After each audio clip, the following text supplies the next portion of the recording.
Before there was Usher's abs, or Justin Timberlake's solo career, or even Chris Brown's early 2000s glow-up, there was Sisqó, the bleach-blonde, dragon-tattooed frontman of Dru Hill, known for his high-pitched vocals, abs of steel choreography, and that one unforgettable anthem about women's underwear.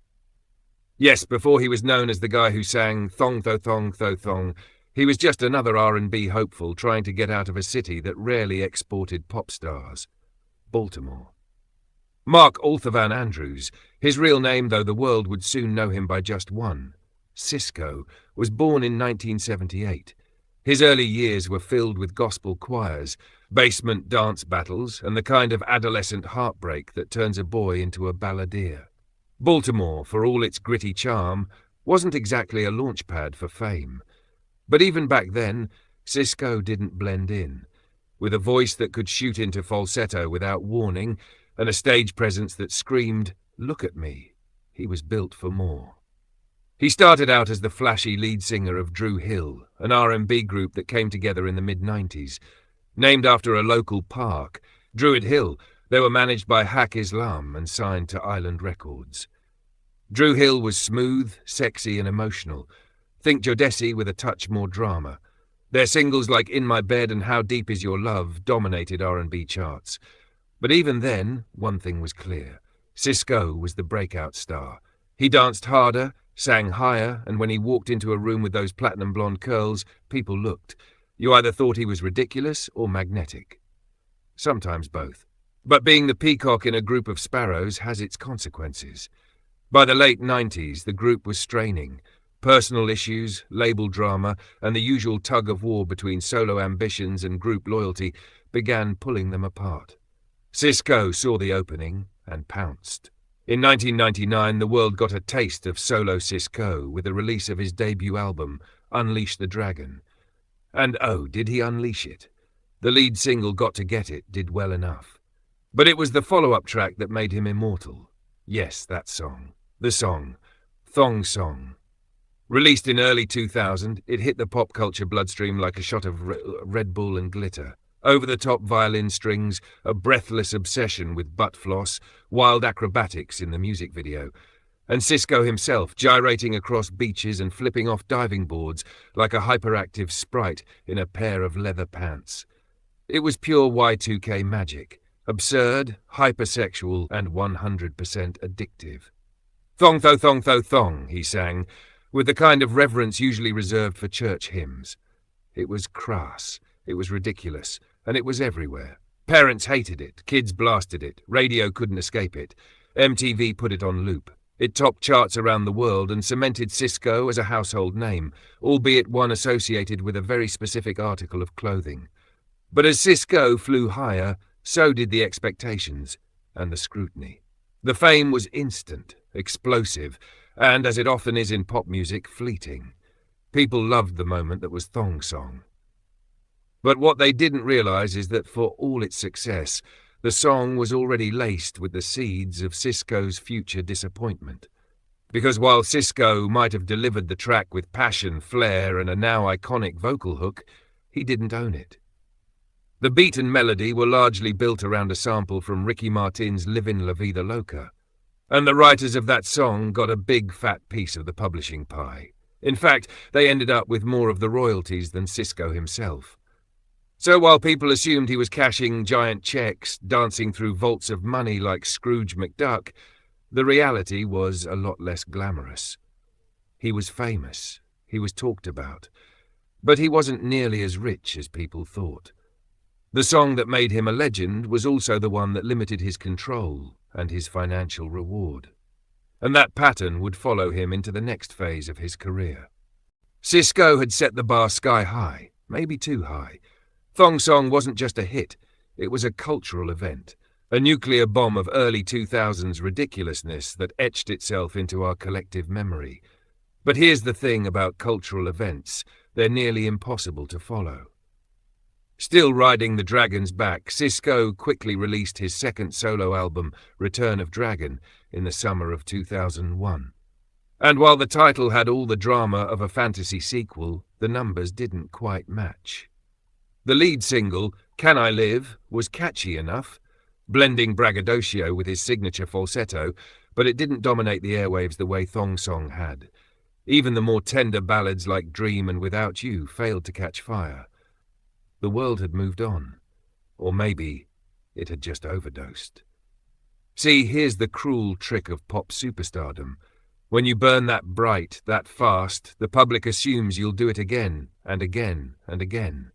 But when Sisqó tried to recapture the chaos, the glitter, the speed of Thong Song, he discovered the brutal truth. Lightning doesn't strike twice. Not when your breakout hit was basically a meme before memes were a thing. It didn't help that the early 2000s R&B scene was shifting underneath his feet. Gone were the flamboyant showmen and sexed-up crooners. In came the more subdued, polished and corporate-friendly stars. Usher was growing sleeker. Neo was on the rise. Chris Brown was the new dancing wonderkind. Even Justin Timberlake had emerged from his boy band cocoon with Justified, proving that a white guy with curls and confidence could steal the R&B spotlight with Timberland in his corner. Sisqó? He felt like a leftover from a louder, campier era, a human glitter bomb in a moment that suddenly craved muted tones. Meanwhile, behind the scenes, things were unraveling. Dru Hill attempted a reunion in 2002, dropping Dru World Order with hopes of reclaiming their throne.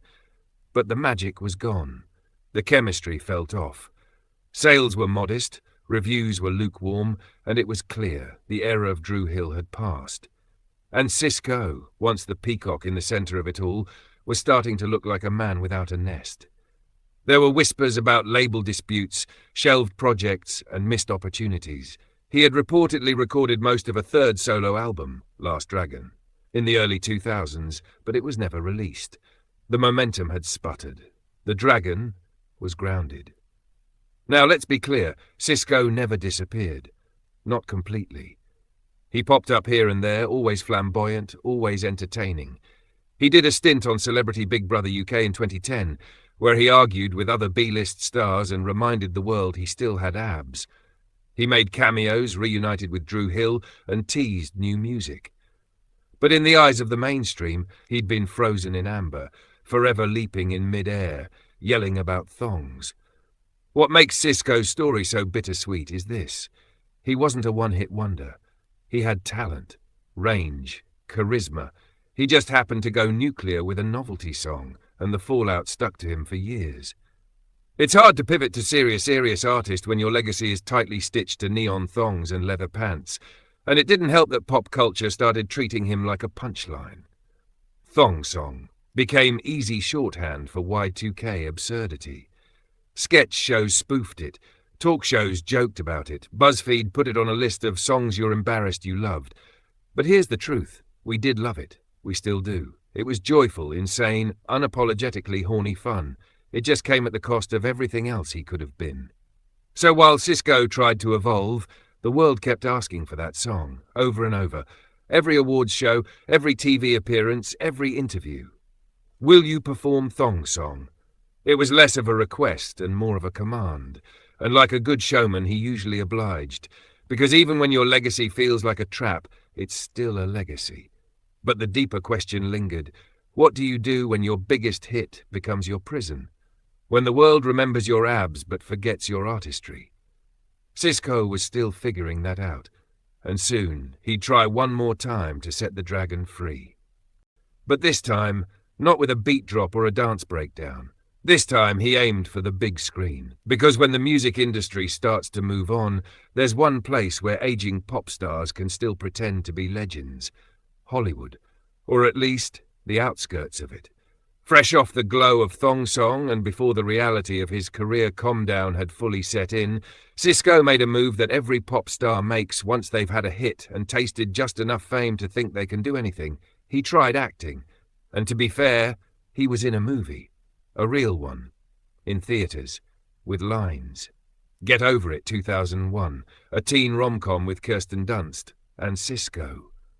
He played Dennis, Kirsten's sassy bestie with frosted tips and no plot relevance whatsoever. It was basically Sisqó plays Sisqó in a high school setting. The lines were forgettable. The hair was louder than the jokes, and if you blinked, you might have missed the whole thing. But this was his chance. Or at least, His label thought it might be. His face was on posters. He did red carpets. And for a second, it looked like he might pull off the impossible, becoming a triple threat. Except, audiences didn't bite. Critics weren't kind. And worse, nobody cared. The movie flopped, and Sisqó's brief acting moments slid into the back row of blockbuster shelves nationwide. Yes, Blockbuster. That's how long ago this was. Still, he didn't give up. He landed a cameo in Snow Dogs in 2002, one of those talking animal family movies Disney churned out by the dozen. You probably don't remember his role, and that's okay, because neither does anyone else. Then came Surf's Up in 2007, an animated penguin movie where he voiced a background character no one can name. At this point, his movie career had gone full iceberg. Cold, distant, sinking fast. He wasn't being offered leads. He wasn't even being offered punchlines. He was just being forgotten. But the humiliation didn't stop with box office receipts. It got worse. Because when Hollywood doesn't want you, reality TV will take you in. Sisqó joined Gone Country, a bizarre CMT reality competition where washed-up celebrities tried to become country singers. Imagine Sisqó, silver hair, dragon tattoos, beach dance energy, trying to belt out twangy heartbreak ballads in cowboy boots. It was surreal, almost sad, but he needed a win. Any win. It didn't come. Next was Celebrity Wife Swap, where he and his longtime partner traded domestic lives with another couple on national television. The drama was fake, the reactions were overacted, and the entire episode was a grim reminder of what happens when fame fades, but the cameras keep rolling anyway. And then there was Sisqó's Perfect Christmas. Yes, that was a real thing. A made-for-TV holiday special that aired in the kind of cable slot where late-night infomercials go to die. It featured holiday cheer, Sisqó crooning carols, and the unmistakable air of someone trying so hard to prove they still had it. But even Christmas couldn't save him. By now the audience had moved on. R&B had changed. The world wanted moody falsettos and emotional damage, not abs and aerial flips. Usher had matured into a global megastar. Beyoncé had become a force of nature. And Sisqó was doing elf cosplay on regional television. He still had the voice, still had the drive. But the industry didn't care anymore. He tried everything, solo comebacks, reunion tours with Dru Hill, viral stunts. He even joined Love and Hip Hop, briefly. But the magic was gone. Because the harsh truth is, once you become a joke, it's nearly impossible to become the headline again. And Sisqó, bless his glittery soul, had become the punchline of the very song that made him famous. The beach, the hair, the thong thong thong thong. It was iconic. It was unforgettable. It was a trap, and no matter how hard he tried, he couldn't outrun the shadow of it. But still, he kept trying. Because under the memes and the mockery, Sisqó really was an artist. And artists don't go quietly. They burn, they grind, they reinvent. He could have stopped.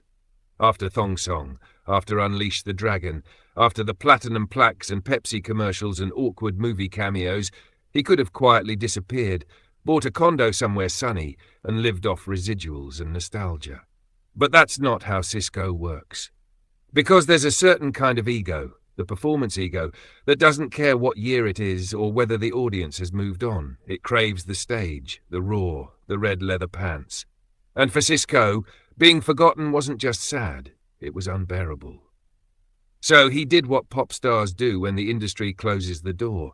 He built his own damn entrance. He got the band back together. Literally. Dru Hill, the group he once left in the dust to go solo, was suddenly back on his radar.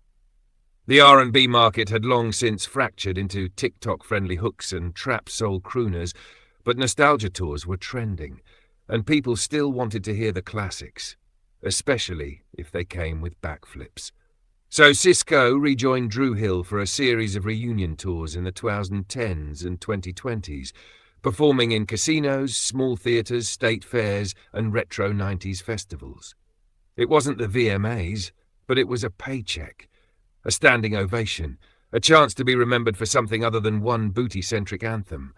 And to his credit, Sisqó never stopped giving it everything. Shirt off, hair bleached, energy on 10. But even then, the crowds were different. The vibe had changed. Fans weren't screaming because they believed he was the future. They were screaming because he reminded them of their youth. He had become his own tribute act.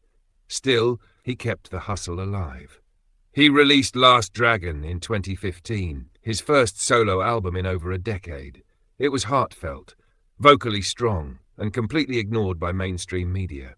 In 2021, he tried again with It's a Love Thang, a duet with his wife. It was sweet, earnest, a clear attempt to show fans a different side of Sisqó, not the hypersexual performer, but the grown man behind the dragon. But by now, the algorithm was brutal. If it didn't slap in the first 6 seconds, the audience swiped away. Attention spans were short, memory even shorter. And here's the cruel twist. Thong Song was still making the rounds. It lived on in memes, TikToks, nostalgic playlists, ironic wedding dances. People laughed at it, loved it, mocked it, worshipped it. But very few realized that Sisqó barely owned it. Yep, that iconic track, the one that sold millions and catapulted him into pop history, wasn't fully his. The problem?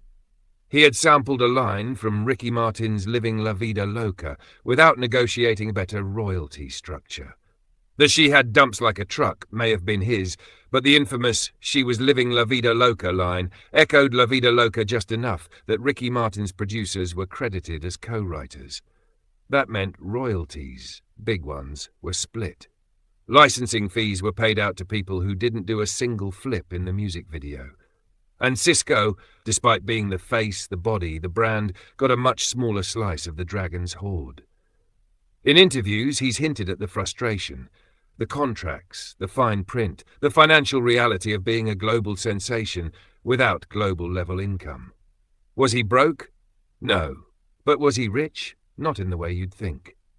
Sisqó's estimated net worth today hovers around $5 to $6 million, which is more than most of us will ever see, but a fraction of what people assume when they hear multi-platinum artist and worldwide hit. That's because the music business is a meat grinder. You get famous fast, but the money trickles in slow. And if you don't own your masters, your publishing, your name, you're just another performer getting paid after everyone else eats. The labels ate. The lawyers ate. The producers who wrote 2 bars of a borrowed melody, they feasted. And Sisqó, he got the fame, the fans, the bleached legacy, and a bittersweet bank balance to go with it. Still, he kept going. Because what else do you do when the song that made you rich didn't make you rich enough? When the industry forgets your name, but never forgets your hit. You keep performing, you keep singing, you keep flipping on stage until your knees won't let you. Because for Sisqó, the dragon never really dies. It just learns how to survive. There's a reason Sisqó isn't a footnote. Most one-hit wonders fade quietly. They land on VH1 countdowns or resurface in ironic commercials, maybe show up at Comic-Con for a meet and greet in a hallway next to a guy who once played a Power Ranger. But Sisqó, he never accepted the fade. Because under the bleached hair and six-pack abs and aggressive falsetto was a man who never stopped believing he had more to give. He didn't retreat. He got married. Quietly, in 2018, to his longtime partner Elizabeth Pham, the mother of his children. No paparazzi, no tabloid spectacle, just vows, family, and maybe a little bit of sparkle. It was the kind of move that suggested he'd finally found balance, not just as a performer, but as a person. Because for all the glitz and drama and jumping off speaker towers in mesh tank tops, Sisqó has always had one surprisingly enduring quality: stability. He didn't spiral into scandal. He didn't overdose, disappear, or bankrupt himself on crystal-studded boots. He didn't get caught in the kind of tragic flame-out that so often swallows artists who rise too fast. He just kept going, even when the world stopped watching. And here's where it gets a little poetic. While so many of his Y2K-era peers either clung to fame or ran from it, Sisqó built something else. A strange little kingdom between nostalgia and obscurity, one where he could still headline throwback tours, release independent music, and hit the high notes without worrying about Billboard charts. He became a kind of elder statesman for a genre that no longer exists.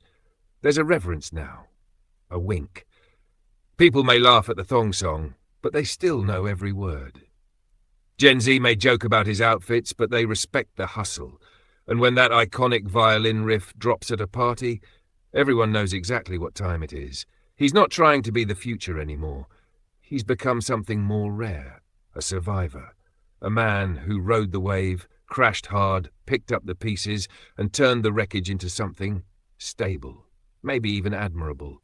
And yes, he's still flipping on stage, still dyeing his hair, still giving interviews that are equal parts humble and delusional in the best possible way, because the dragon never fully sleeps. Sisqó is in the end a symbol of something bigger than one ridiculous song. He's the cautionary tale that didn't end in tragedy, the punchline that kept performing until the joke got old and the respect kicked in. And when people finally look back, really look back, they might realize he was more than a gimmick. He was a force. Not a massive one, not an empire, but a flicker that refused to go out. Even when the lights dimmed, the fans left, and the world moved on to shinier, newer dragons, Sisqó stayed lit. And that, in pop music, is the rarest thing of all.